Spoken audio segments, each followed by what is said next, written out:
अस्सलाम वालेकुम, मैं हूं सबा भट्टी और आप देख रहे हैं MAT20 न्यूज HD। आइए नजर डालते हैं आज की अहम खबर पर। खबर शामिल करते हैं चिन्योट से ब्यूरो चीफ मुख्तार अहमद अंसारी की रिपोर्ट के मुताबिक DG पंजाब फूड अथॉरिटी के हुक्म पे गैर मियारी और मुज़र सेहत गोश्त बेचने वाले सप्लाई करने वालों के खिलाफ कार्रवाइयों का सिलसिला जारी।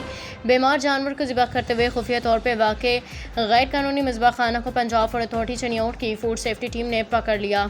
खुफिया इतला पे फूड सेफ्टी टीम की मोहल्ला गढ़ा में कामयाब कार्रवाई की गई। गैर कानूनी मज़बा खाने के बीमार जानवरों का गोश्त किया जा रहा था और 1.5 मन से ज़ायद मुज़र सेहत गोश्त सप्लाई किया गया था।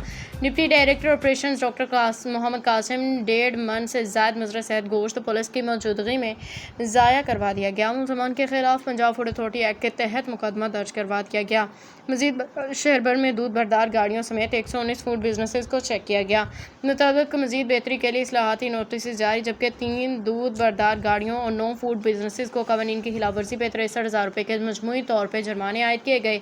15 किलो से ज़्यादा एक्सपायर्ड मसनूआत मौका पे तल्फ मियारी खुराक की फराहमी के लिए फूड सेफ्टी टीम्स मुकम्मल फाल हैं और ऐसे तमाम अनासर जो गैर कानूनी खुराकी कारोबार से मुंसलिक हैं उनको इकरार वाक़ई सज़ा दिलवाई जाएगी। Director general Punjab food authority Mohammad Asim Javed.